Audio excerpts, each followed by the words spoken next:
Sometimes the strongest among us are the ones who've learned what it means to be truly alone. In the high mountains of Wyoming Territory, an elderly widow needed shelter before winter buried the valley, and 28 men told her it couldn't be done. They tried and quit. The frozen ground defeated them. The bitter wind broke their resolve. Then a mountain man who'd refused every request for years heard her quiet plea and did something nobody expected. He built that cabin in 14 days, working alone through storms and cold that would break most men. When he finished, he didn't ask for thanks or payment. He simply walked away.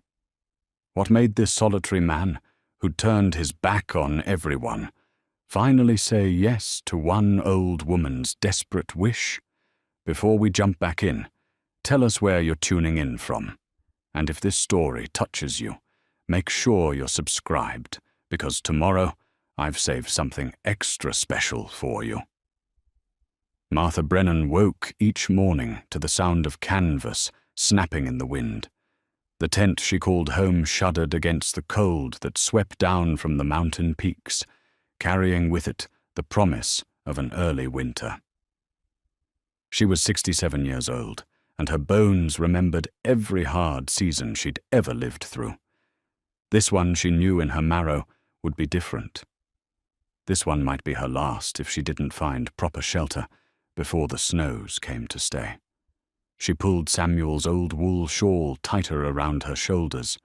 The fabric had worn thin over the years, faded from the deep blue it had been when he'd bought it for her on their wedding day 43 years ago. The shawl still smelled faintly of him, or perhaps that was just her memory playing tricks. Samuel had been gone 3 years now, taken by a fever that came on sudden and left her alone in a world that had little patience for elderly widows with no sons to speak for them. The tent sat on 10 acres of land at the edge of Timber Ridge, a growing settlement in the Wyoming Territory where the mountains met the high valley. It wasn't much, that patch of ground, but it was hers. Samuel had bought it with honest money, and the deed had his name on it, and hers too, written in the careful script of the land office clerk. She'd moved here after selling their store in town, unable to keep the business running alone, unable to bear the pity in people's eyes when they came in and saw her struggling with tasks Samuel had made look easy.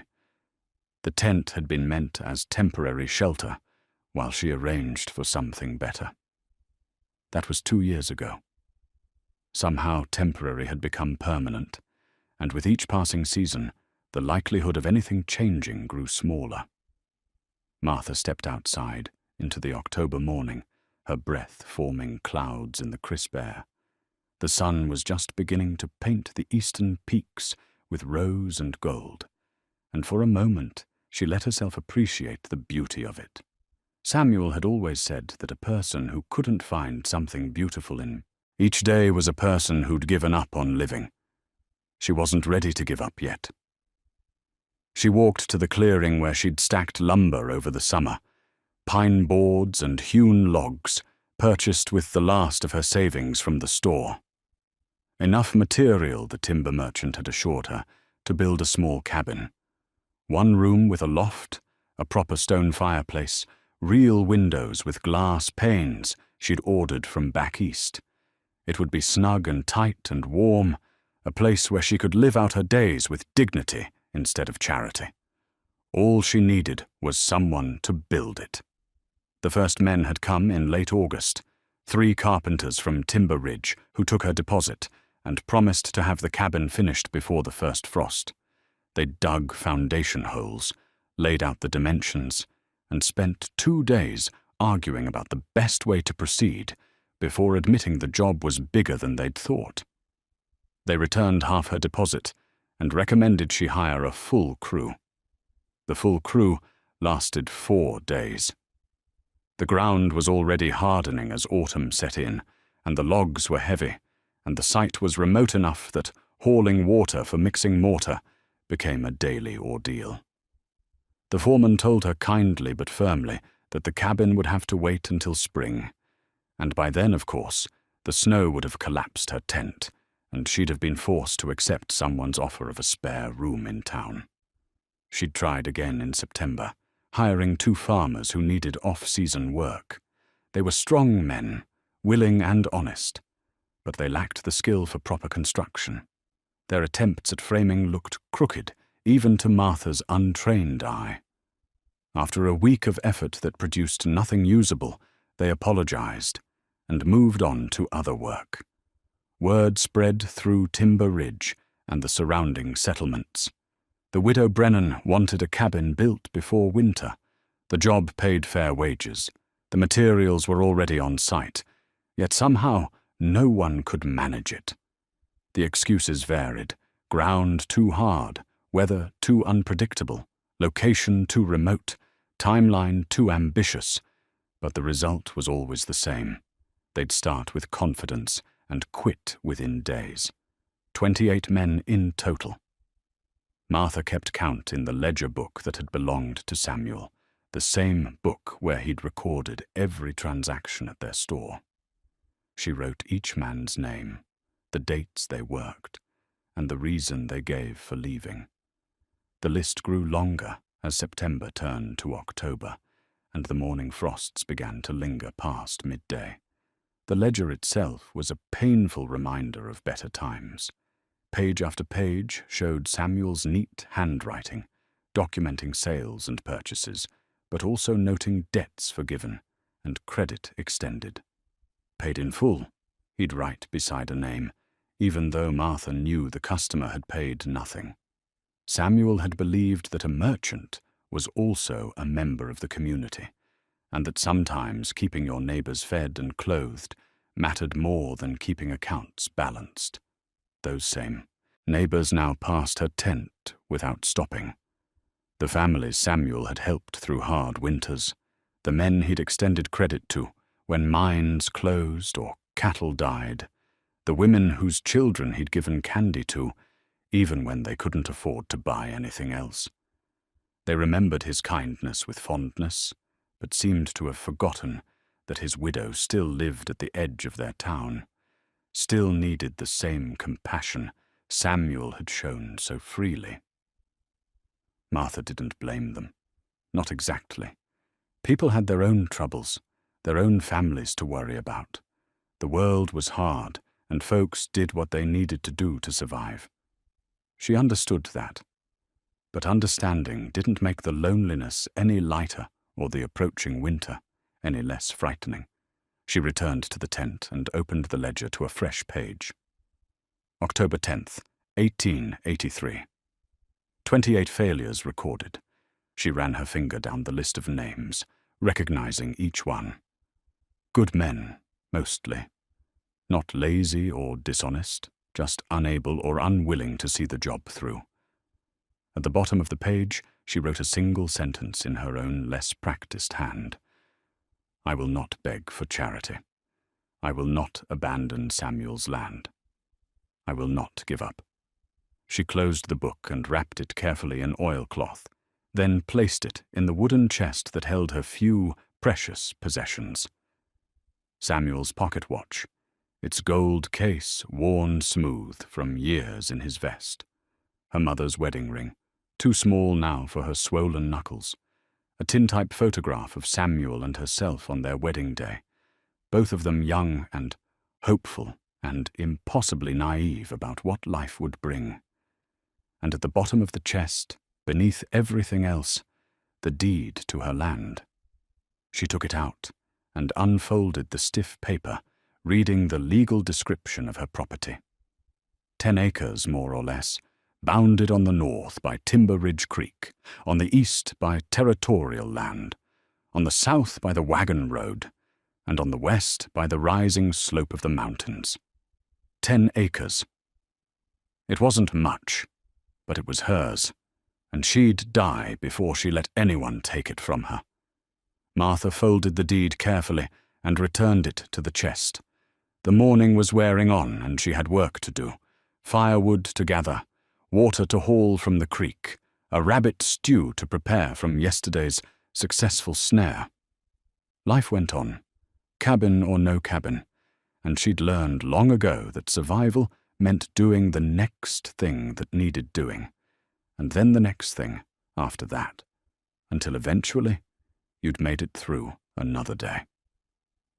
She pulled on her worn boots and stepped outside again, lifting her face to the sun. The sky was clear and blue, but she could feel the change coming. A week, maybe 2, before the weather turned for good. After that, any hope of building before spring would be gone. Martha picked up her water buckets and started down the path toward Timber Ridge Creek. The walk took 15 minutes each way, and her back ached by the time she returned with full buckets. But she'd learned to pace herself and rest when needed. She was old, not helpless. There was a difference, though the world seemed determined to forget it. As she crested the small rise before her tent, she saw him. A man standing at the edge of her lumber pile, running his hand along one of the logs. He was tall and broad-shouldered, dressed in buckskin and wool, with a thick beard going grey and eyes that seemed to take in everything without appearing to look directly at anything. She knew who he was, though they'd never spoken. Everyone in Timber Ridge knew of Silas Creighton, the mountain man who lived somewhere up in the high country and came to town perhaps twice a year for supplies. He spoke to no one except the trading post owner, paid in cash or furs, and left before anyone could engage him in conversation. Martha set down her buckets and waited. Silas turned to look at her, and for a long moment neither of them spoke. Then he nodded once, a brief acknowledgement, and turned his attention back to the lumber. "Good timber," he said finally. His voice was rough, like he didn't use it often. "Pine. Properly seasoned. Someone knew what they were doing when they selected this." "My husband," Martha said. "He ordered it before he died." Silas nodded again, still examining the wood. "I heard you've been trying to get a cabin built." 28 men tried. 28 men quit." "I heard that too." Martha waited, but he didn't say anything more. The silence stretched between them, broken only by the wind in the pines and the distant cry of a hawk. "Did you come to tell me it can't be done?" she asked finally. "Because I've heard that speech enough times." Silas looked at her then, really looked at her, and something in his expression shifted. "No," he said. "I came to tell you. I'll build your cabin."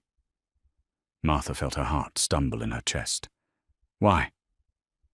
"Because you need it built," he said simply, "and because I can do it. I can't pay much, maybe not anything, after what I've spent already on the others. I'm not asking for payment." Martha studied his face, searching for the trick, the condition, the inevitable disappointment. She'd lived too long and been let down too many times to accept kindness at face value. "Why would you help me?" she asked. "You don't know me. You don't help anyone in Timber Ridge. That's what people say about you." Silas was quiet for a moment, his gaze drifting to the mountains. "People say a lot of things," he said finally. "Most of it's true. I don't help this town because this town didn't help me when I needed it. But you're not asking for help out of greed or laziness. You're asking because you need to survive the winter with your dignity intact." "That's different." He turned back to face her. "I'll start tomorrow at first light. It'll take 2 weeks, maybe less if the weather holds. I'll need you to stay out of the way while I work, but I won't turn down a hot meal if you're offering." Martha felt tears threatening and forced them back. She'd cried enough over the past 3 years.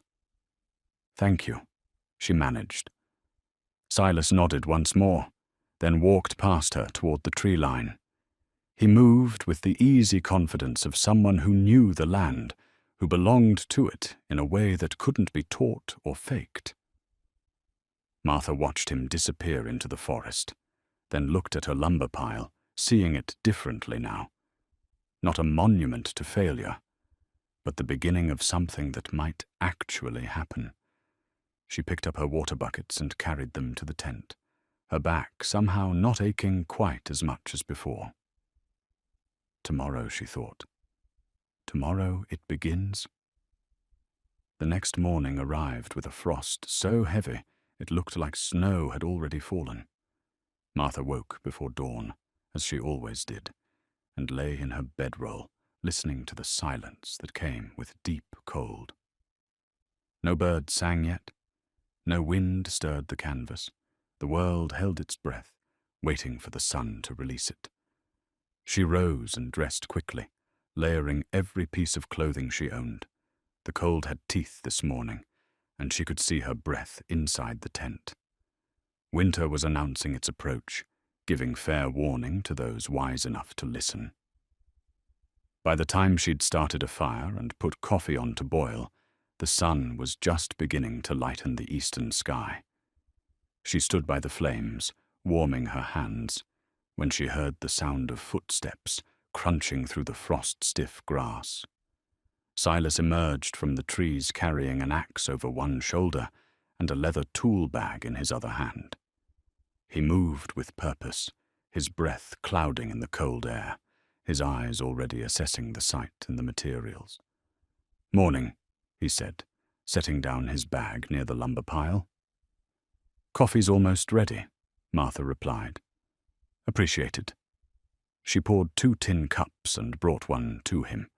He accepted it with a nod and drank it black and hot, his gaze never leaving the building site.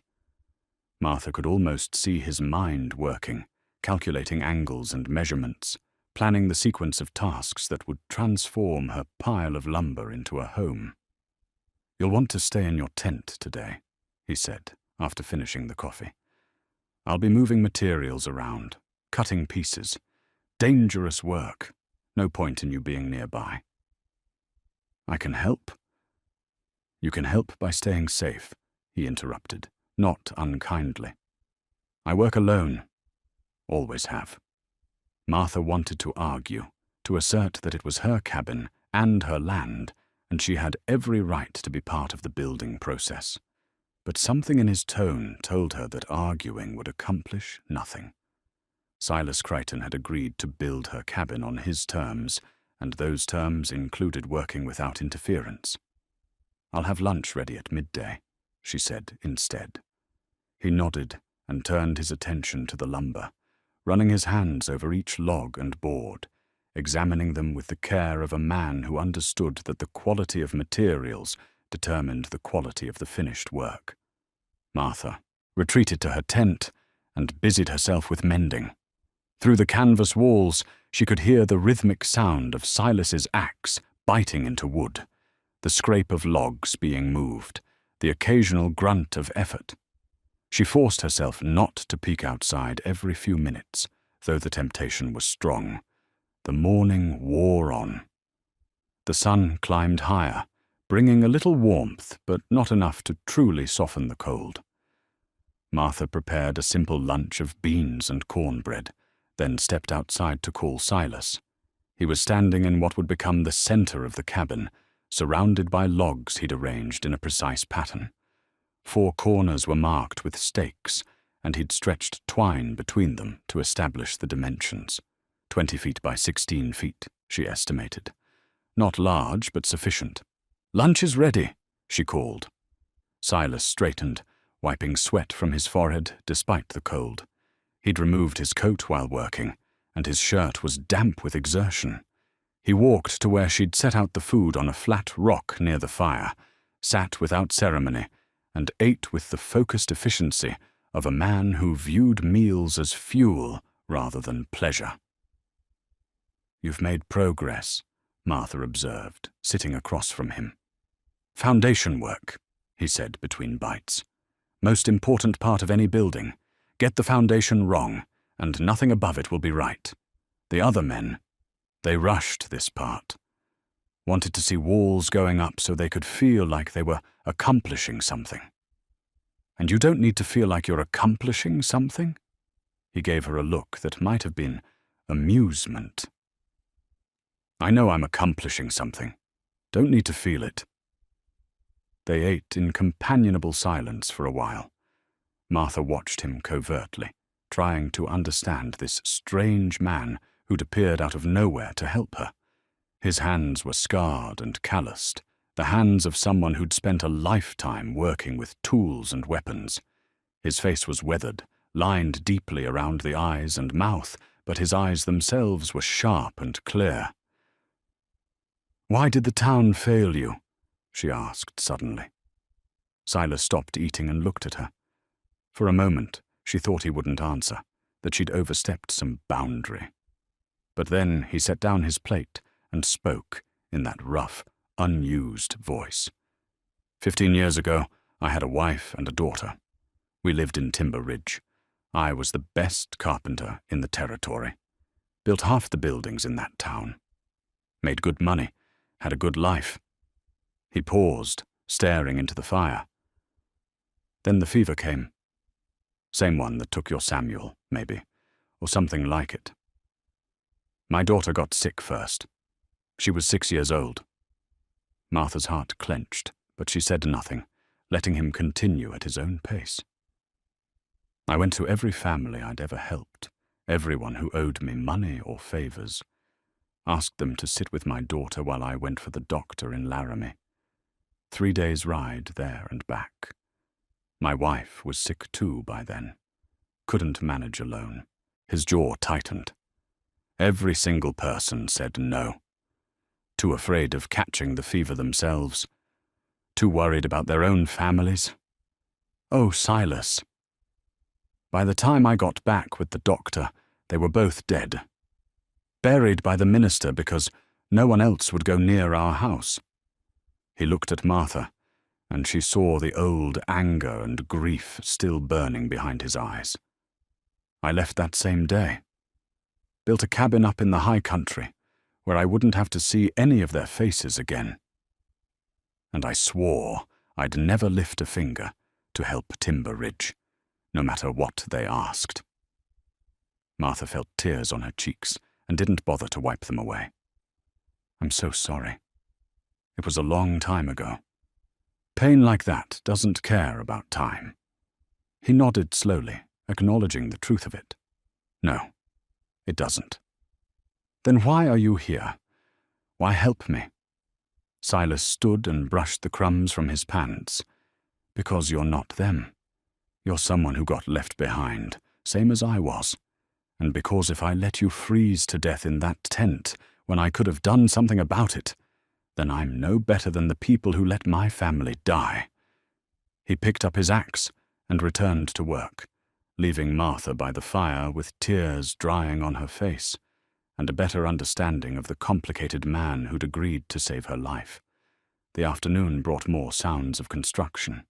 Silas dug foundation holes with a metal bar and a shovel, breaking through the frost-hardened earth with patient, persistent effort.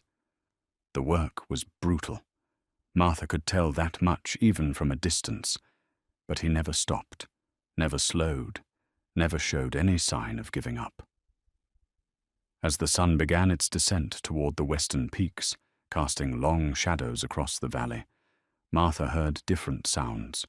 Hoofbeats, multiple horses approaching from the direction of town. She emerged from her tent to see 5 riders coming up the wagon road. She recognized them immediately. The first 3 men who'd quit her cabin job back in August, along with 2 others she knew from town. The lead rider was Jake Sutter, a carpenter who'd taken her deposit money and returned half of it after 2 days of work.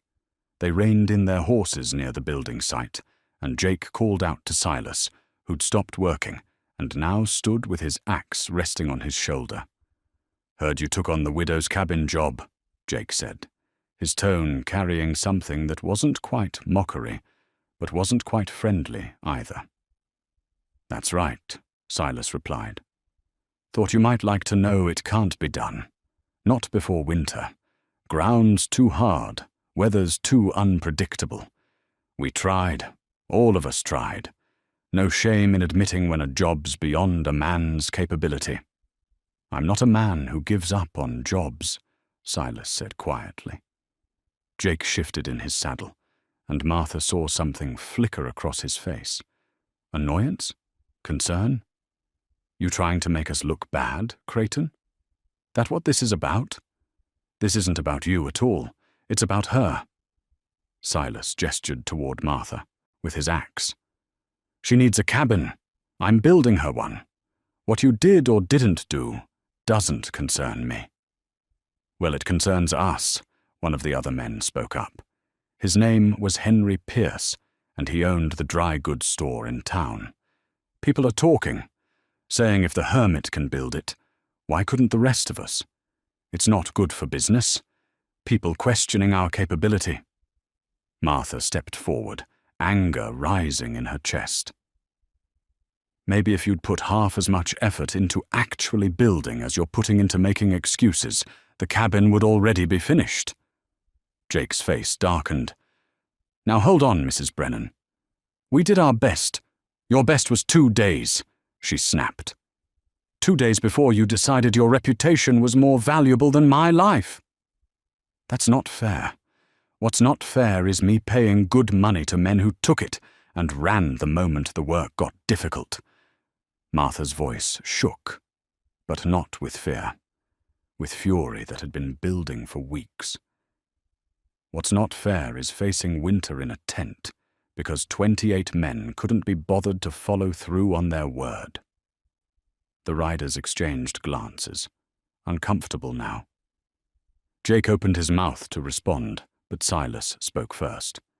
You're done here, he said flatly. Ride back to town.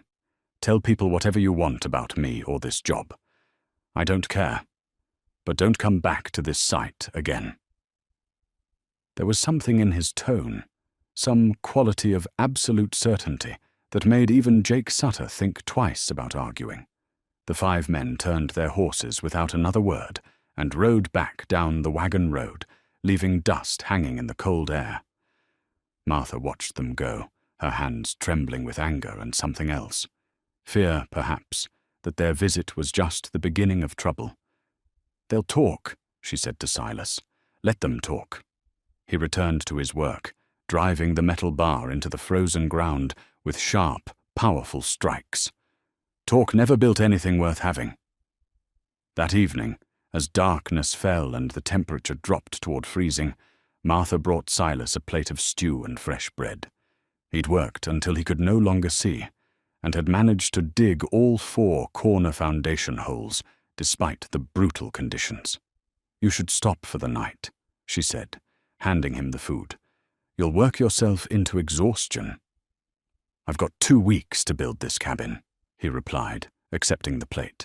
That means every hour of daylight counts, and some hours after dark, too. 2 weeks? You said maybe less if the weather held. Weather won't hold, he interrupted. Big storms coming. I can feel it in my bones. Week from now, maybe 10 days. After that, we'll be racing against snow. Martha felt her hope flicker. Can you really finish in time? Silas looked at her in the firelight, his face half in shadow. I can if nothing else goes wrong. But Mrs. Brennan, I need you to understand something. Those men who came today, they're not going to let this go. They're going to cause problems, try to interfere, maybe even sabotage the work.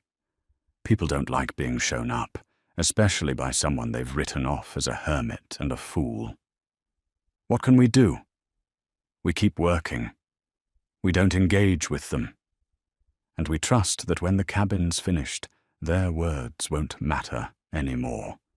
He paused, then added, You might want to keep that deed of yours somewhere safe, in a place where you can get to it quick if you need to. A chill ran down Martha's spine that had nothing to do with the cold. You think they'd try to take my land? I think desperate people do desperate things, and I think some folks in Timber Ridge might prefer you gone, one way or another. Martha thought of Samuel's pocket watch, her mother's ring, the deed to her property, all sitting in the chest in her tent. She'd always thought of them as memories, precious things to be protected from the elements. Now she realized they might need to be protected from something far more dangerous than weather. "I'll keep it close," she promised. Silas nodded and turned his attention to his food. They sat together in the firelight, two people who'd been abandoned by the world they'd once trusted, now depending on each other to survive what was coming. Above them, the stars blazed cold and clear, and somewhere in the darkness, the first whisper of wind carried the scent of distant snow. The storm arrived on the 5th day of construction, rolling down from the high peaks with a fury that caught even Silas by surprise. One moment the sky was merely grey and threatening. The next, it was unleashing wind and sleet with a violence that sent all three of them, Martha, Silas, and Thomas, scrambling for the shelter of Martha's tent. They huddled inside as the canvas walls shuddered and snapped, the poles creaking ominously under the assault. Rain mixed with ice pelted down, turning the ground into a treacherous mix of mud and frost. Outside, Martha could hear loose items being thrown about by the wind, a bucket clattering, tools scraping across rock. "The cabin," Thomas said anxiously. "Will it be all right?" "The work we've done is solid," Silas assured him. 4 walls halfway up, corner posts braced, roof beams positioned. Wind might knock some things around, but the structure will hold. Martha wasn't sure she believed him, but she appreciated the calm certainty in his voice. They settled in to wait out the storm, which showed no signs of abating as morning turned to afternoon. In the forced intimacy of the small tent, with nothing to do but listen to the wind howl, conversation became inevitable. Thomas asked questions about building techniques, about the best way to join logs, about how to calculate angles for a roof. Silas answered patiently, sometimes using sticks or stones to illustrate his explanations. But eventually, Thomas's curiosity turned to more personal matters. "Silas," he asked hesitantly, "why did you stop building? Before, I mean. When you lived in town."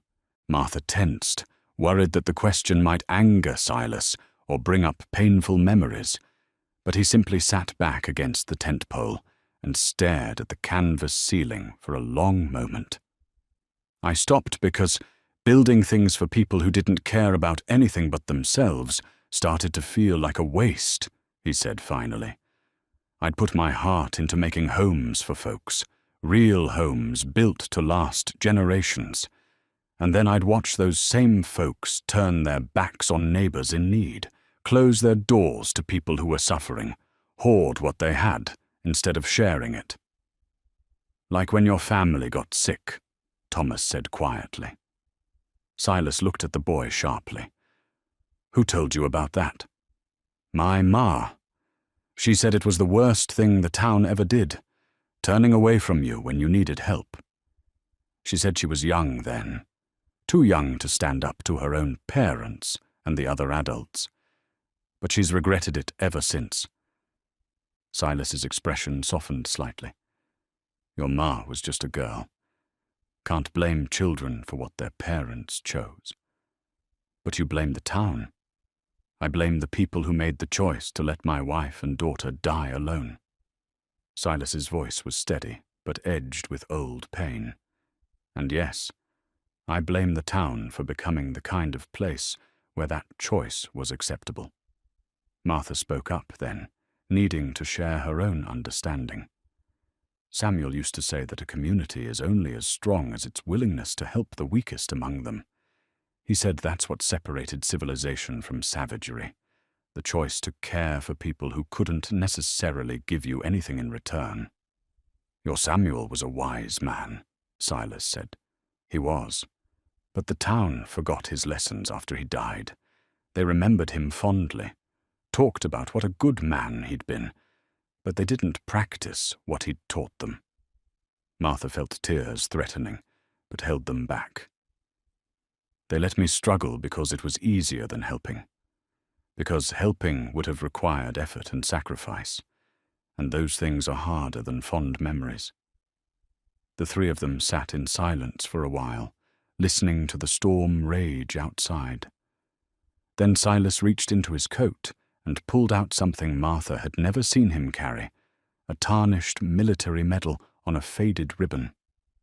"I don't talk about this much," he said, holding the medal so they could see it. "But since we're stuck here together sharing truths, might as well share this one too." Thomas leaned forward, fascinated. "You were a soldier? Cavalry scout? Fought in the Indian Wars, though I'm not proud of everything I did during those years. Was decorated for bravery, which mostly meant I survived when others didn't." He turned the medal over in his weathered hands. Learned a lot about tactics and strategy, about how to read terrain and weather, about how to plan 3 moves ahead of your enemy. "Is that why you work the way you do?" Martha asked. "Always thinking ahead, always prepared." "Partly, but mostly it's because the military taught me that success isn't about being the strongest or the fastest. It's about being the smartest and the most persistent. It's about understanding that every decision you make now affects what happens later, and that cutting corners always costs more in the end than doing things right the first time." He handed the medal to Thomas, letting the boy examine it. "Your pa and the others who tried to build this cabin, they weren't thinking ahead. They were reacting to problems as they came up instead of anticipating them. That's why they failed. Not because they were weak or incompetent, but because they didn't know how to plan for all the things that could go wrong." "Will you teach me that?" Thomas asked. "How to think ahead like that?" "I'm already teaching you. Every time I explain why we're doing something a certain way, every time I show you how one step leads to the next, that's teaching you to think strategically." Silas took the medal back and returned it to his pocket. "Building isn't just about hammering nails and cutting wood. It's about seeing the finished structure in your mind before you've placed the first log, and then working backward to figure out each step needed to make that vision real." The storm continued through the afternoon and into the evening. Martha prepared a meal from the supplies the women had brought, and they ate together in the dim light of a single lantern. The temperature inside the tent dropped steadily as night fell, and they huddled close to share warmth. "Tell me about your wife," Martha said softly to Silas, "if it's not too painful." Silas was quiet for so long she thought he wouldn't answer. But then he began to speak, his voice low and distant. "Her name was Catherine. We met when I was 23, just starting out as a carpenter. She was the daughter of a shopkeeper, and she had the most beautiful laugh, like wind chimes in a summer breeze. We married within 6 months, which everyone said was too fast. But we knew. Some things you just know." He paused, lost in memory.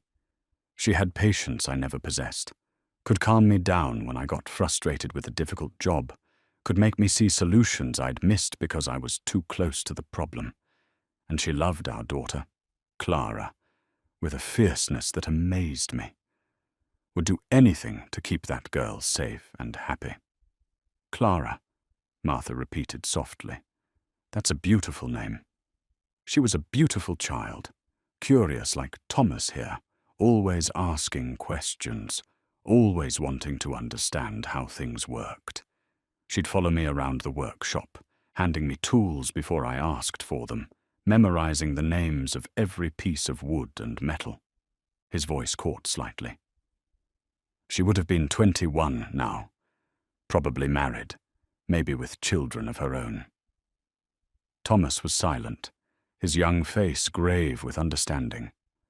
Martha reached out and placed her hand over Silas's weathered one. "They would be proud of you," she said.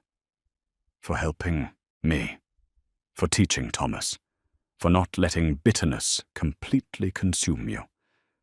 "I let it consume me for 15 years, Silas replied. "Only reason I'm here now is because I looked at you, standing alone by that lumber pile, and saw myself, someone who'd been abandoned by people who should have cared. Couldn't walk away from that, no matter how much I wanted to stay angry at the world."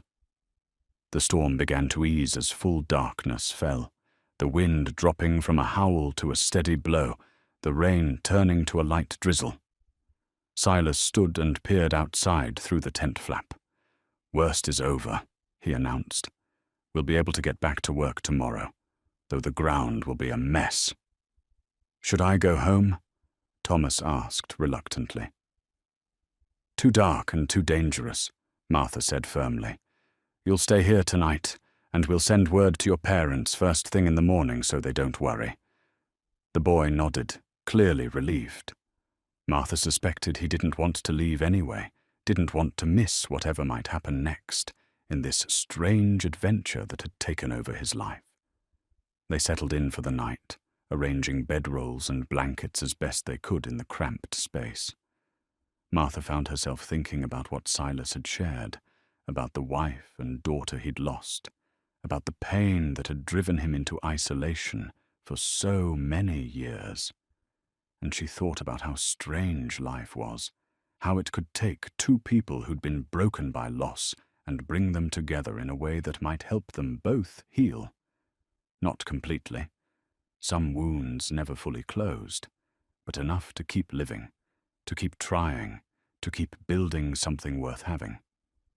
Outside, the storm's last whispers faded into silence, and the night grew cold and clear.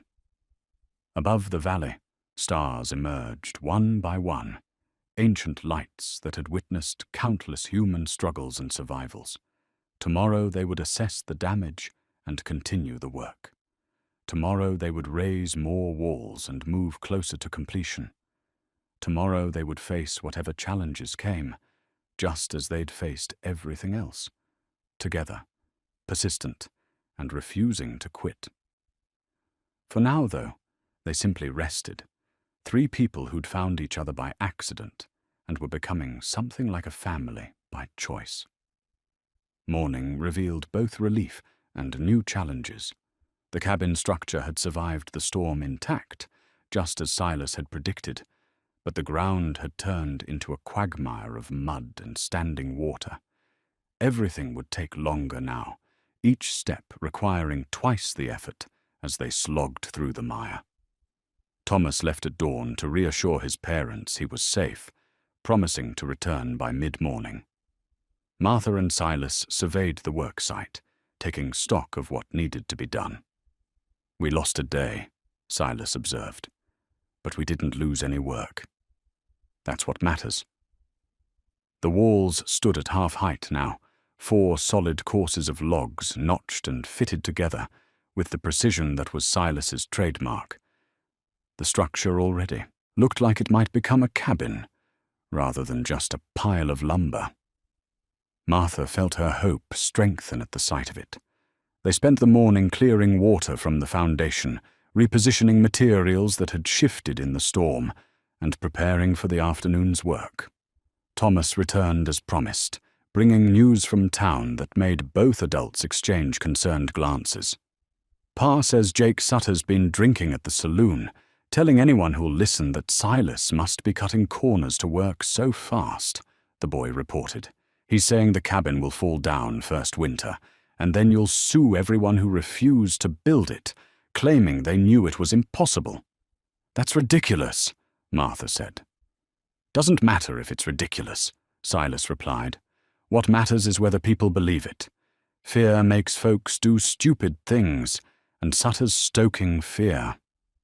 What can we do? Nothing. We keep building, and when the cabin's finished and sound, the truth will be obvious." He handed Thomas a measuring cord. "Come on, boy. Time to learn about roof beams." The afternoon's work focused on the massive central beam that would support the entire roof structure. It was a perfect piece of timber, straight, strong, without flaw, and Silas treated it with particular care. He showed Thomas how to mark the beam for notches that would accept the rafters, explaining the mathematics of angles and weight distribution. "A roof is where most builders fail," Silas said as they worked. "They think it just sits on top like a hat on a head. But a roof is active. It's constantly pushing outward against the walls, trying to spread them apart. You have to design it so those forces balance, so the weight goes down through the posts, into the ground, instead of sideways against the walls." Thomas listened intently, asking questions that showed he was really thinking about the concepts. Martha watched them work together and saw how natural their relationship had become. Teacher and student, but also something more. Thomas was filling a void in Silas's life, she realized, the empty space where his daughter should have been. And Silas was giving Thomas something his own father couldn't: patient instruction combined with genuine respect for the boy's intelligence. Around mid-afternoon, Robert Patterson appeared at the work site. He didn't announce himself, just stood at the edge of the clearing, watching his son help position the central beam into place. Martha saw him first and tensed, expecting confrontation.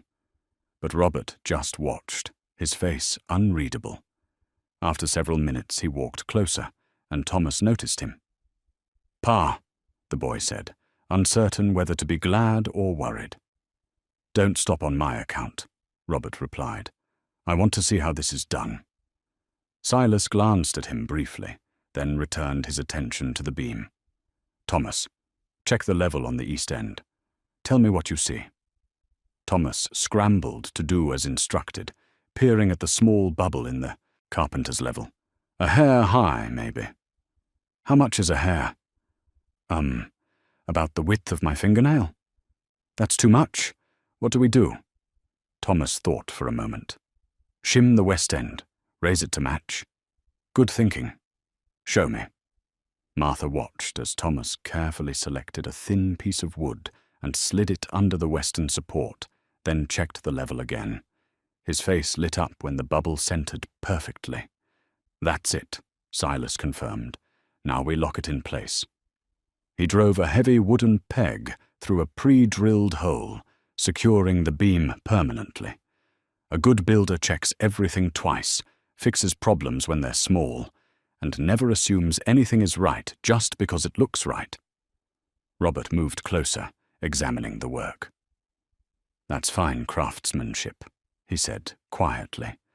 "Better than I've seen in most buildings in Timber Ridge." "Your boy helped," Silas replied. "He's got good hands and a good mind. Listens well, doesn't make the same mistake twice." Pride flickered across Robert's face, followed by something that might have been shame. "I should have taught him myself. Should have taken the time. You still can. I'm teaching him building. But there's plenty else a boy needs to learn that only his father can teach." Silas straightened and faced Robert directly. "Teaching isn't about knowing everything. It's about sharing what you do know and being honest about what you don't. Boy respects honesty more than he respects perfection." The two men looked at each other for a long moment, some unspoken understanding passing between them. Then Robert nodded and turned to his son. "I was wrong to resent you coming here," he said. "I was letting my pride get in the way of what was best for you. I'm sorry for that." Thomas looked like he might cry, but he held it together. "It's all right, Pa." "No, it's not. But I'm going to do better." Robert looked back at Silas. "Thank you for teaching him, and for not making him choose between respecting you and respecting me." "No man worth following would make a boy choose that," Silas replied. After Robert left, the work continued with renewed energy. Thomas seemed to stand a little taller, work a little harder, as if his father's approval had unlocked something inside him. They finished positioning all the major roof beams by the time the sun touched the western peaks, and the cabin finally looked like what it was meant to be, a real home-taking shape. That evening, as they shared a meal by the fire, Martha pulled out her recipe book, the collection of handwritten recipes and household remedies she'd been compiling for 40 years. She'd been planning to use it someday when she had a real kitchen again, a real home where cooking was more than just survival. "Look at this," she said, showing them pages filled with her careful script. "Recipes from my mother, from Samuel's mother, from friends over the years. This one here," she pointed to a stained page, "is for apple butter, Samuel's favorite. I used to make it every fall, and he'd eat it on bread for breakfast every morning." "Will you make it again?" Thomas asked. "When the cabin's done?" "I will," Martha promised. "I'll make all of these again, and I'll teach them to anyone who wants to learn, just like Silas is teaching you carpentry." Thomas smiled. "My ma would love that. She's always complaining she can't get her bread to rise properly." "Then she'll be my first student," Martha declared. Silas watched them talk, and Martha saw something in his expression she hadn't seen before. Contentment, perhaps, or the beginning of peace. He'd spent 15 years running from human connection, from the pain of losing what he'd loved. But here, in the process of building her cabin, he was finding his way back to the world. And she was finding her way too. Not back to what she'd lost, that was gone forever, but forward to something new. A different life than the one she'd imagined, but perhaps a good one nonetheless. The next day would bring more challenges, more work, more risks. But tonight, beside the fire with her strange new family, Martha Brennan felt something she hadn't felt in years. She felt hope. The cabin was nearly complete when Martha found the papers. She'd been sorting through Samuel's old documents, preparing to move them from the tent to her new home, when a leather portfolio she didn't recognize fell from the bottom of the wooden chest. The portfolio was sealed with wax, and written across it in Samuel's hand were the words, "For Martha, to be opened only in case of my death or dire need." Her hands trembled as she broke the seal. Inside were documents she'd never seen before, surveys, land plats, legal descriptions written in the formal language of territorial law, and at the center of it all, a deed. Not the deed to 10 acres she'd always known about. This was different. Martha read it once, then twice, then a third time before the truth fully settled in her mind. The land she'd been living on, the land she thought was a modest patch at the edge of nowhere, was actually 200 acres. 200 acres that included not just the clearing where her tent stood, but the entire forested hillside behind it, a substantial portion of Timber Ridge Creek with its water rights, and most importantly, a stand of old-growth timber that any lumber company would pay handsomely to harvest. She sat back, stunned. Samuel had hidden this from her. Why? To protect her? To keep her from being targeted by those who might want the land? As she read further through the documents, she found her answer in a letter Samuel had written, but had never sent to the Territorial Land Office. "I have become aware," he wrote, "that certain men in Timber Ridge have expressed interest in acquiring timberland through any means necessary, including driving out current owners through deliberate hardship. I will not put this deed in my wife's name during my lifetime, as it would make her a target. Instead, I have arranged with my lawyer that the full deed will pass to her automatically upon my death, with the understanding that she may not know of its existence until she has need of it." Martha felt her world tilt. The 28 men who'd failed to build her cabin, had some of them known? Had they been trying to make her fail, to force her to abandon the land so they could claim it was unused and therefore available for territorial reassignment. She thought back over each failed attempt, seeing them in a new light. Jake Sutter's hasty departure after just 2 days, the various excuses that all sounded reasonable but added up to something else. The way some of the men had urged her to move to town, to give up on the foolish idea of living alone. How many of them had been trying to help her fail. Martha grabbed the documents and ran from the tent, her heart pounding. Silas and Thomas were working on the cabin's roof, laying shingles with careful precision. She called up to them, her voice sharp with urgency. "Silas, I need to speak with you, now." Something in her tone brought him down immediately. Thomas followed, sensing the gravity of the situation. Martha spread the documents on a flat rock and showed them what she'd found. Silas read through everything carefully, his expression growing darker with each page. When he finished, he was silent for a long moment. "How many of the 28 men who quit knew about this?" Martha demanded. "How many were trying to sabotage me?" "Hard to say for certain," Silas replied slowly, "but I'd wager at least 3 or 4 of them. Maybe more." He pointed to one of the documents. "This survey map. See how it shows the timber stand? That's valuable. Very valuable. Worth killing for. To some men." "Killing?" Thomas's eyes went wide. "Figure of speech," Silas said quickly, but Martha saw something in his face that suggested he wasn't entirely sure it was just a figure of speech. "What do I do?" Martha asked. "If people know about this, do they know? That's the question." Silas studied the documents again. "Your Samuel was careful. This portfolio was sealed, hidden. The full deed is probably only registered with the Territorial Land Office in Laramie, not the local clerk. So unless someone went digging through records there—" "Jake Sutter's brother works in the Laramie Land Office," Thomas interrupted. "Everyone knows that. Pa does business with him sometimes when he needs to file claims." Martha and Silas exchanged glances. "Then they know," Silas said flatly. "Or at least Jake Sutter knows. And if he knows, others probably do too." "But I'm building the cabin," Martha said, trying to think through the implications. "I'm improving the land, occupying it. They can't claim it's abandoned now." "No, but they can claim the deed is fraudulent.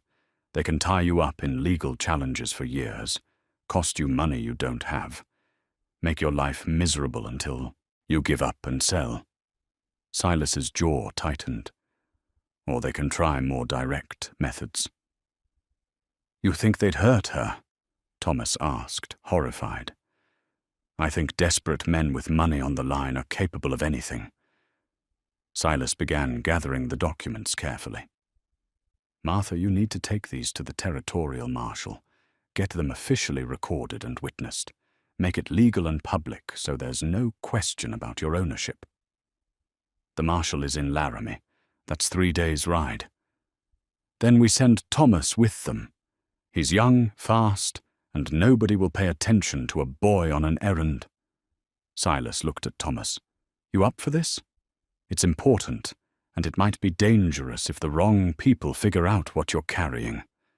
Thomas straightened, trying to look brave. "I can do it. You'll need a good horse and supplies, and a cover story in case anyone asks." Silas thought for a moment. "Tell people your pa's sending you to visit your aunt in Laramie. Take the documents hidden in your saddlebag. Once you're there, go straight to the marshal's office. Give him everything, explain the situation, and ask for an official witness to the deed transfer." "But that will take days," Martha protested. "The cabin's nearly done.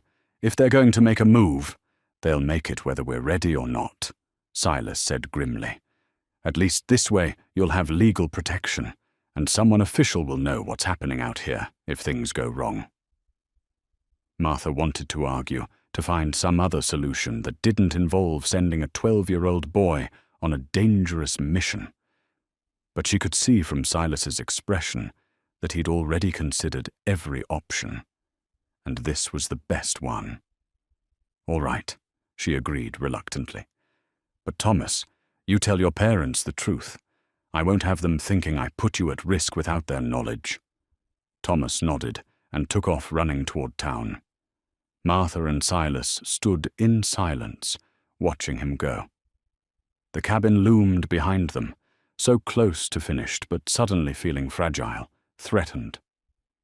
"Silas," Martha said quietly, "what did you mean by 'if things go wrong'?" He turned to look at her, and she saw in his eyes the soldier he'd once been. Tactical, calculating, prepared for violence. "I meant that if Jake Sutter and whoever's working with him decide they can't win legally, they might try to ensure there's no cabin to prove occupancy. Fire, sabotage, or worse." "You think they'd burn it?" "I think we should be ready for anything." He gestured toward the surrounding forest. "We're isolated out here. No neighbors close enough to hear if there's trouble. No law nearby to intervene. We're on our own." Martha felt a chill that had nothing to do with the weather. She'd been so focused on survival, on getting shelter before winter, that she hadn't fully considered the human threats around her. But Silas had. He'd been watching, assessing, preparing. "We need to finish the cabin fast," he said. "Get you moved in, get a fire going in the hearth, make it absolutely clear you're in occupancy. The law's fuzzy about a lot of things, but a person living in their home has certain protections that someone camping on land doesn't." "How fast can we finish?" 2 days for the roof, 1 day for the door and windows, 1 day for the interior finishing. 4 days total if we work dawn to dark and nothing goes wrong." "And if something does go wrong?" Silas's hand rested on the handle of his axe, that beautiful hand-forged tool that she suddenly realized could serve as a weapon if needed. "Then we deal with it," he said simply. They returned to work with renewed urgency. Every board laid, every shingle nailed, every window frame fitted became an act of defiance against those who would take what was rightfully Martha's. The cabin grew more complete with each passing hour, transforming from a structure into a fortress. As the sun set that evening, painting the valley in shades of orange and gold, Martha stood inside the cabin for the first time. The roof was complete overhead, keeping out the elements. The walls were solid on all sides, offering protection. The stone fireplace stood ready for its first fire. It was almost home. But home, she was learning, was something you sometimes had to fight for, and the fight was just beginning. That night, Silas didn't return to his camp in the high country. He built his bedroll inside the unfinished cabin, positioned where he could watch both the door opening and the window spaces. He kept his axe close at hand, and Martha noticed he'd brought something else, a rifle, well-maintained and ready. "Get some rest," he told her. "I'll keep watch. Silas, you can't stay awake all night. I've done it before. I'll do it again." He settled against the wall, his eyes reflecting the moonlight. "Besides, I've got too much invested in this cabin to let someone burn it down now. It's the best work I've done in 15 years. Martha wanted to protest, to insist she could share the watch, but exhaustion was pulling at her, and she knew she'd be useless without sleep. She retreated to her tent one last time, knowing that soon, very soon, she'd be sleeping in her cabin, in her home, on her land that no one could take from her. If they could just survive the next few days.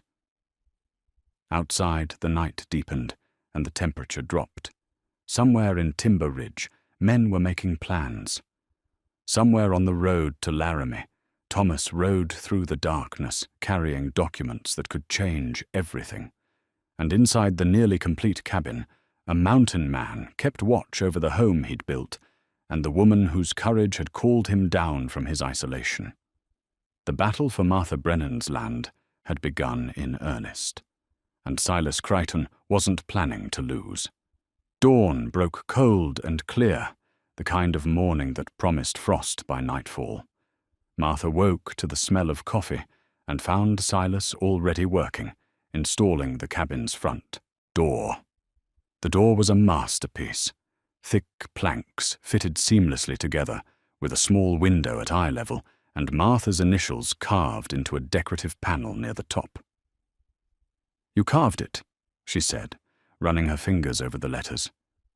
Seemed fitting. A home should have the owner's mark on it. He adjusted the hinges, testing the swing. Doors important, not just for keeping out weather, for keeping out people who don't belong. Martha understood the subtext. The door wasn't just functional, it was defensive. Heavy enough to withstand force, positioned to give them warning of anyone approaching. They worked through the morning with focused intensity. Windows were fitted and sealed, gaps between logs were chinked with clay and moss.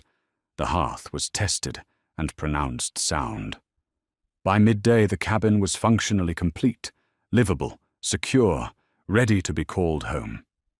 "We should move your things in now," Silas said. "Establish occupancy before anything else happens." They dismantled Martha's tent and carried everything inside, her bedroll, her cooking supplies, the wooden chest with its precious contents.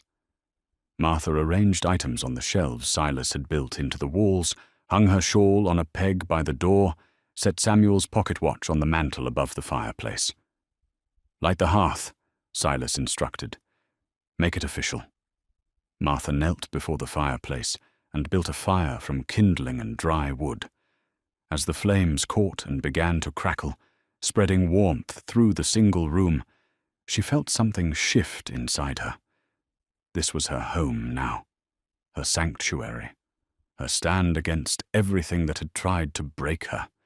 She stood and turned to find Silas watching her with an expression she couldn't quite read. Pride, maybe, or satisfaction at a job well done. "Thank you," she said simply, "for all of it." "Thank me when we're sure you get to keep it," he replied. As if summoned by his words, they heard horses approaching, multiple riders, moving fast. Silas grabbed his rifle and positioned himself by the window, while Martha instinctively moved toward the chest where she'd hidden the deed documents, the copies Thomas hadn't taken to Laramie. 5 riders emerged from the tree line. Jake Sutter led them, flanked by Henry Pierce and Douglas Webb. The men Martha now knew had been behind the conspiracy to take her land. 2 others she recognized as drifters, the kind of men who hired out their fists and didn't ask questions about right or wrong. Silas opened the door and stepped outside, rifle held casually, but unmistakably ready. Martha followed, her heart hammering, but her resolve firm. "That's far enough," Silas called out when the riders were still 20 yards away. Jake reined in his horse, his face twisted with anger. "This is none of your concern, Crichton. This is between us and the widow. Everything that happens on this property is my concern, seeing as I built the structure you're looking at." Silas's voice was calm, almost conversational. "That cabin is sound and occupied. Mrs. Brennan is in legal possession of her land. Whatever you came here to do, I'd advise against it." "Legal possession?" Henry Pierce laughed harshly. "Based on what? A deed to 10 acres? That cabin sits on disputed land, and we have prior claim."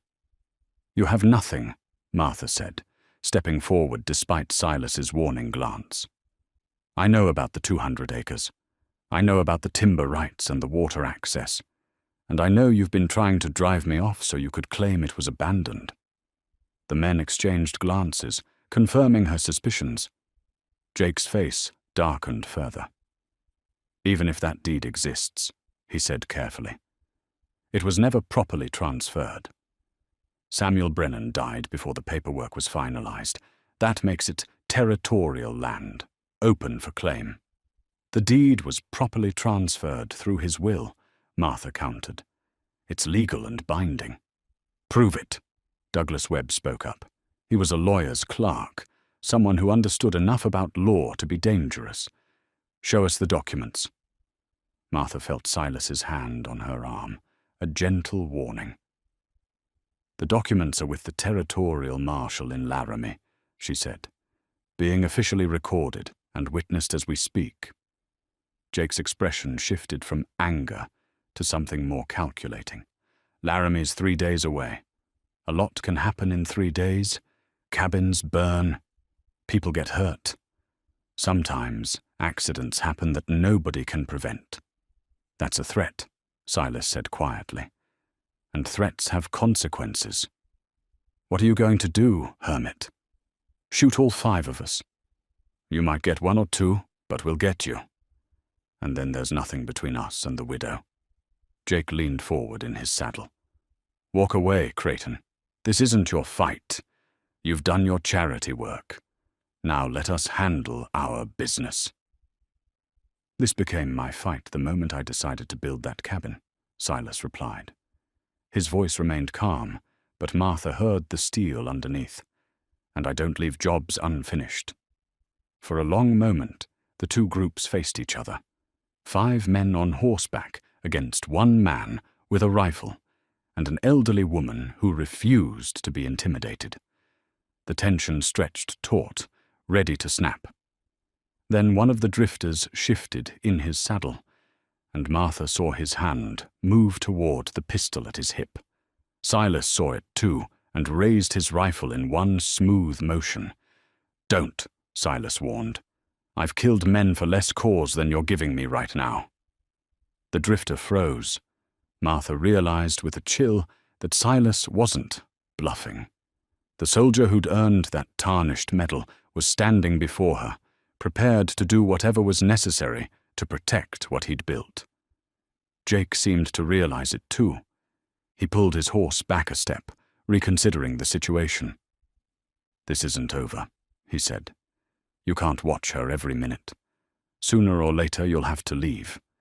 And when you do, I'm not leaving, Silas interrupted. Not today. Not tomorrow. Not until Thomas gets back from Laramie with official confirmation of Mrs. Brennan's legal ownership. And by then, enough people will know about this situation that anything that happens to her will point directly back to you. You'll hang for murder, Sutter. Is that timberland worth your neck? Jake's face went white with rage, but he couldn't find an answer to that. After a moment, he wheeled his horse around, and the others followed. But before they rode off, he turned back one last time. You're making powerful enemies, Creighton. Men with money and influence. Men who can make your life very difficult. My life's already difficult, Silas replied, and I've faced worse enemies than shopkeepers and cowards. Ride out before I decide you're trespassing and act accordingly. The 5 men disappeared into the trees, but the threat of their return hung in the air like smoke. Martha found herself shaking, adrenaline flooding through her system, now that the immediate danger had passed. They'll be back, she said. Yes. But now they know we're ready. That changes the calculation. Silas lowered his rifle but didn't relax his vigilance. They were testing us, seeing if we'd fold under pressure. We didn't. That matters. What do we do now? We prepare for a siege. We gather supplies, board up the windows if we have to, and we wait for Thomas to get back from Laramie. He looked at her seriously. Martha, the next 2 days are going to be the most dangerous. They might try to burn us out, might try to attack at night, might try a dozen different things. You need to be ready to fight for your home. I am ready, Martha said, and she meant it. She'd come too far, survived too much, to give up now. They spent the rest of the day fortifying their position. Silas showed Martha how to load and fire his spare pistol, made her practice until her hand stopped shaking and her aim was steady. They positioned water buckets around the cabin's exterior in case of fire, cleared brush away from the walls to eliminate hiding places for attackers, and established sight lines from the windows. As evening approached, Sarah Chen and Elizabeth Moore arrived with their husbands. They brought food, blankets, and most importantly, reinforcements. "We heard what happened," Sarah said. "Heard Jake Sutter threatening you. We're not going to stand by and let that happen." "This could get dangerous," Martha warned. "We know, but we should have stood up for you months ago. This is our chance to make that right."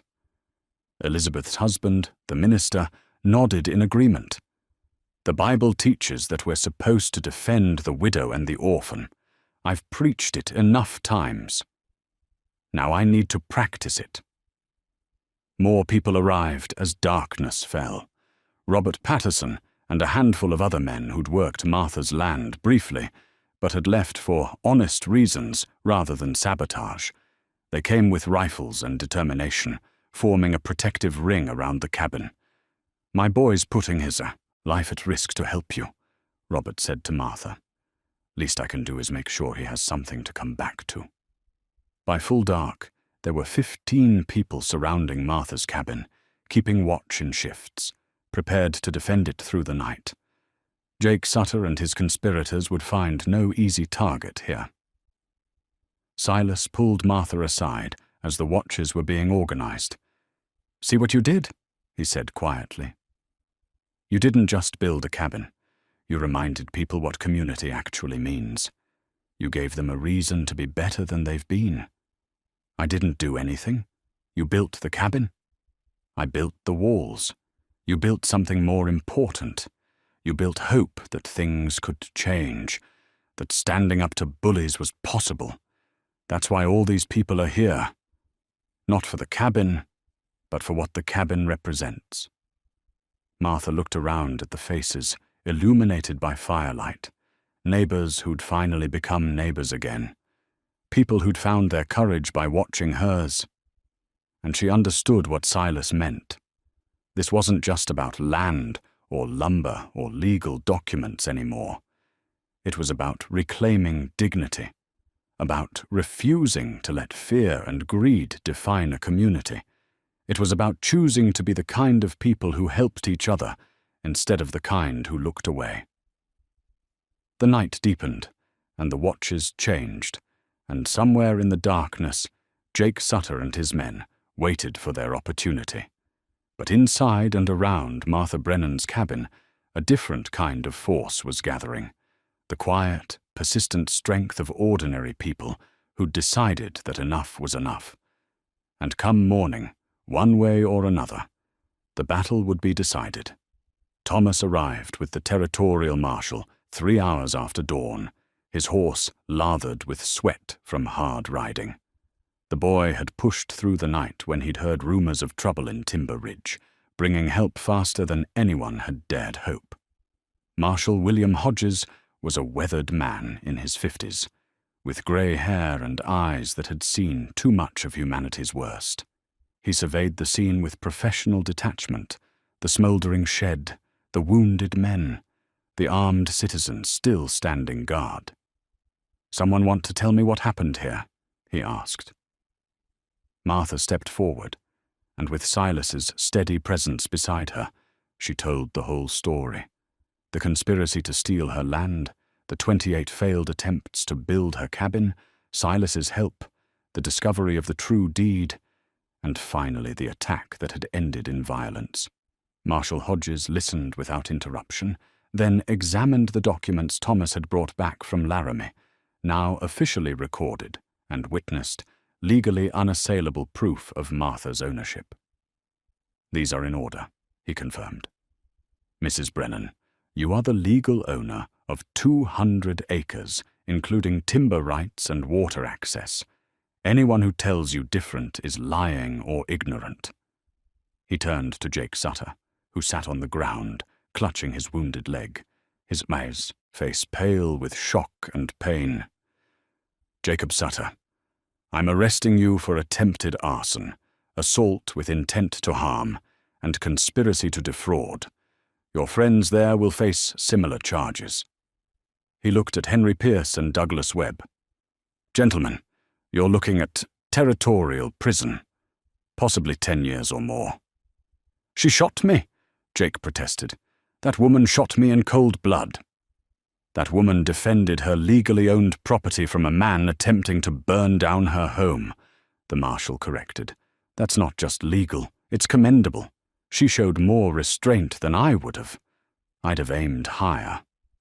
As the marshal and his deputy began securing the prisoners, Sarah Chen approached Martha with tears in her eyes. "I'm so sorry we didn't do this sooner. Sorry we let it get this far before standing with you." "You're here now," Martha replied, embracing the woman. "That's what matters." The doctor arrived to tend the wounded. Robert Patterson's shoulder was cleaned and bandaged, the bullet having passed through without hitting bone or major vessels. He'd recover fully, the doctor assured everyone, though he'd need to keep the arm in a sling for several weeks. Jake Sutter's leg wound was similarly treated, though the doctor's manner was considerably less gentle with a man who'd tried to burn down an elderly widow's home. "You'll live," he told Jake curtly, "though you'd have deserved worse." As the prisoners were loaded onto a wagon for transport to Laramie, Douglas Webb broke down, sobbing and begging for mercy. "It was Jake's idea," he pleaded. "He said the land was practically abandoned, that we'd just be filing proper claims. I didn't know, I swear I didn't know it would come to this." "You knew enough," Marshal Hodges said without sympathy. "You helped forge documents, spread lies, and stood by while good people were threatened. That makes you guilty, whether you pulled a trigger or not." Martha watched the wagon roll away, taking with it the men who'd tried to destroy her life. She should have felt triumph, satisfaction, vindication. Instead, she just felt tired and sad. Sad that greed could turn neighbors into enemies. Sad that it had taken violence to resolve what should have been handled through simple decency and respect for the law. Silas seemed to understand. He stood beside her as the wagon disappeared down the road, his hand resting gently on her shoulder. "It's not the ending you wanted," he said quietly.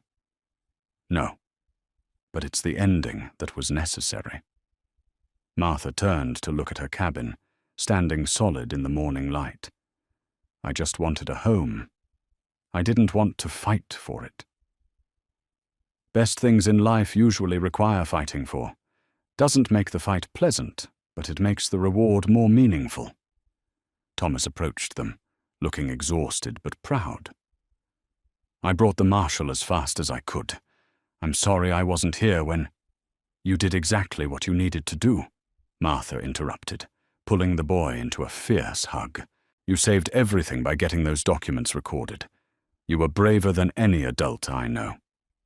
Robert Patterson, his arm in a fresh sling, came to collect his son. "Thank you," he said to Silas, "for teaching him courage along with carpentry. And thank you," he turned to Martha, "for giving all of us a reason to remember what we should have been all along. People who stand together instead of apart." As the crowd began to disperse, heading back to their homes and lives with the crisis resolved, Martha found herself alone with Silas outside her cabin. The sun was fully up now, warming the cold ground, burning away the last wisps of smoke from the destroyed shed. "What happens now?" she asked. Silas was quiet for a moment, studying the cabin he'd built, the home he'd defended. Then he smiled, a rare, genuine expression that transformed his weathered face. "Now," he said, "you light a fire in that hearth and live the life you fought for. You make it a real home, not just a structure.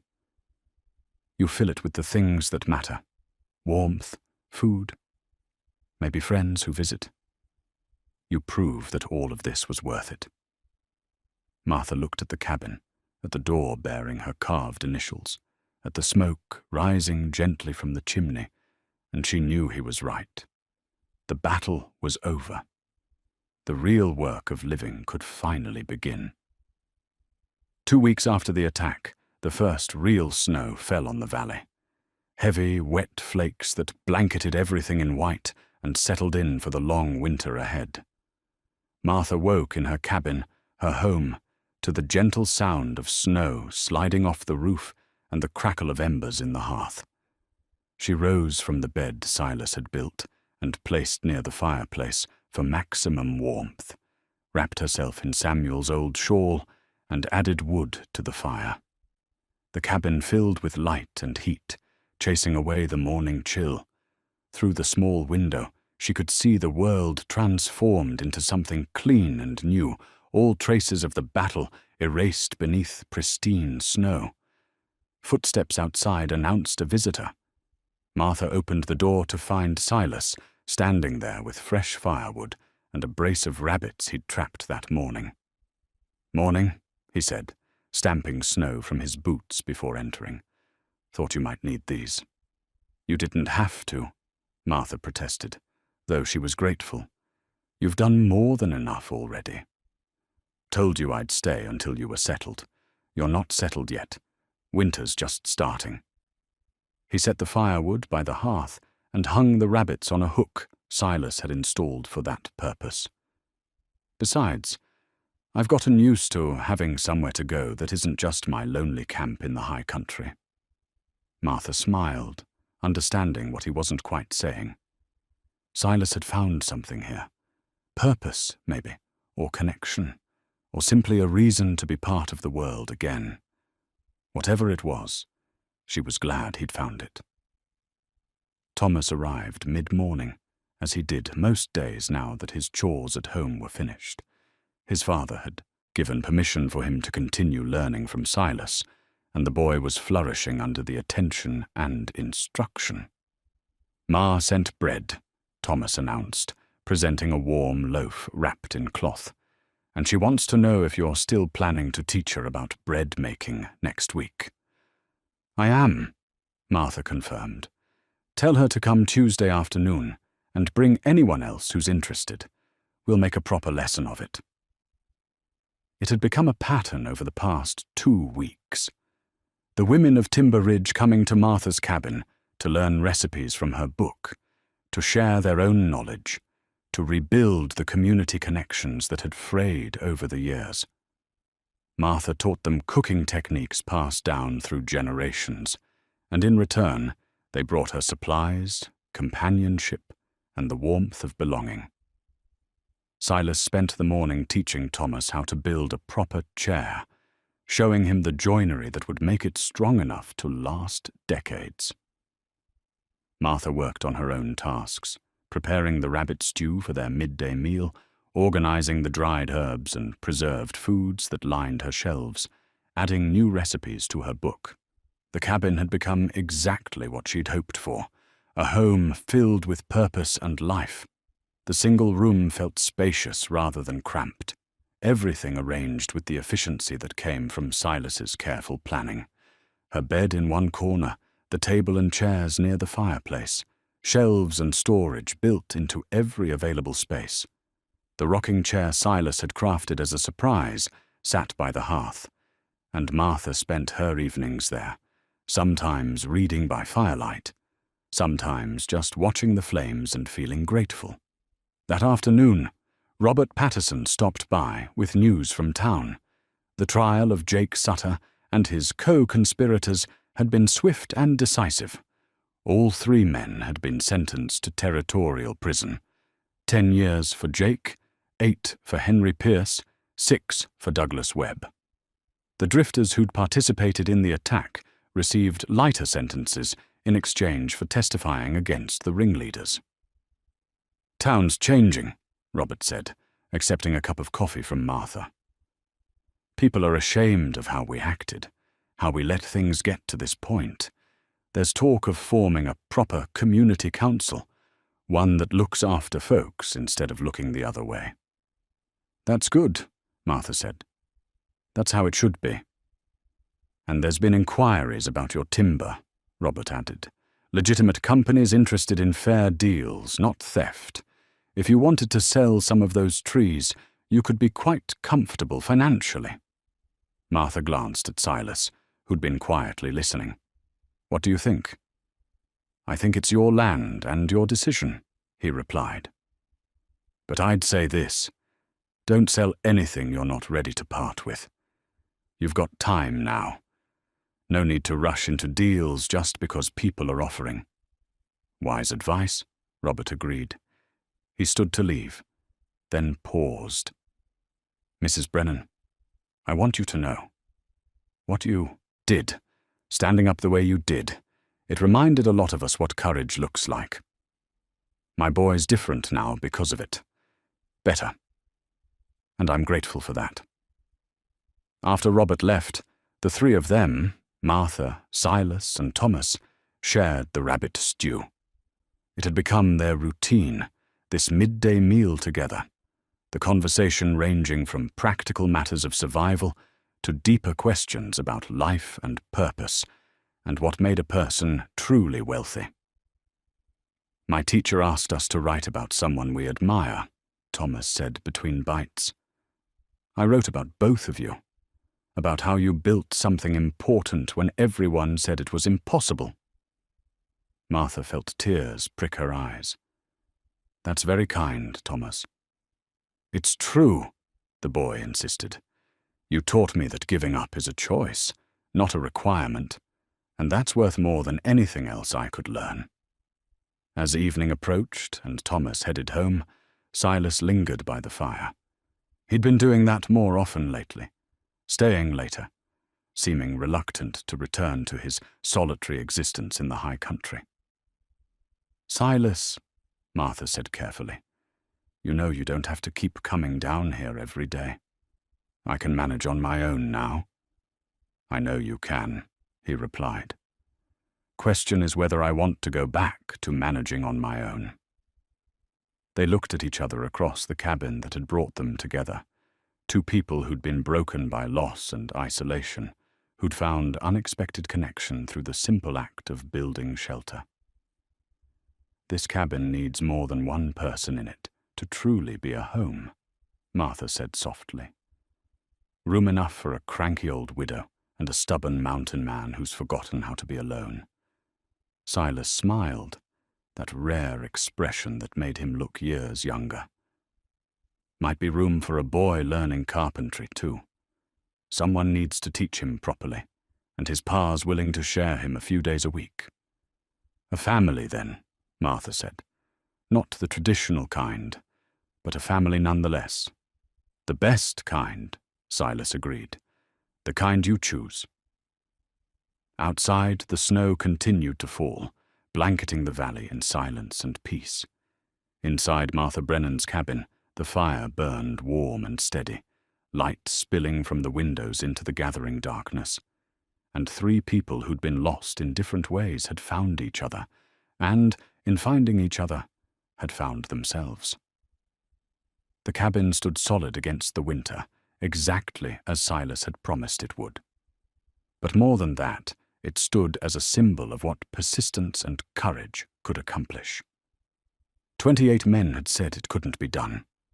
One man had proven them wrong. And in the process, he'd given an elderly widow more than just shelter. He'd given her back her dignity, her hope, and her belief that the world still held kindness for those brave enough to ask for it. Spring would come eventually, bringing new challenges and opportunities.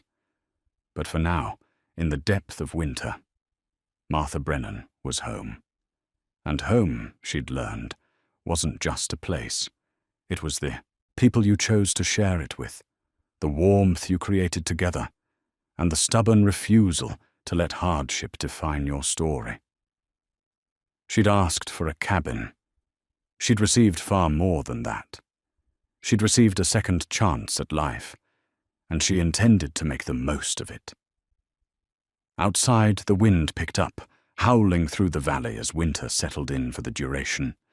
But inside, by the fire, Martha sat in her rocking chair with her recipe book open on her lap, adding new entries for the meals she'd share with her chosen family. Silas worked on carving something at the table. A gift, he said, but wouldn't elaborate. And somewhere in Timber Ridge, Thomas Patterson was writing in his journal about the two people who'd taught him that strength came not from never falling, but from getting back up every single time. The mountain man had finished the cabin and left them speechless. But he hadn't left at all. He'd stayed, and in staying, he'd found what he'd lost 15 years ago, a reason to build, a reason to teach, a reason to believe that some things were worth the effort of trying. And that, Martha thought, as she gazed into the dancing flames, was the real miracle. Not the cabin itself, but what the cabin had made possible: connection, community, family, hope. The fire crackled, the snow fell, and the cabin stood firm, home at last.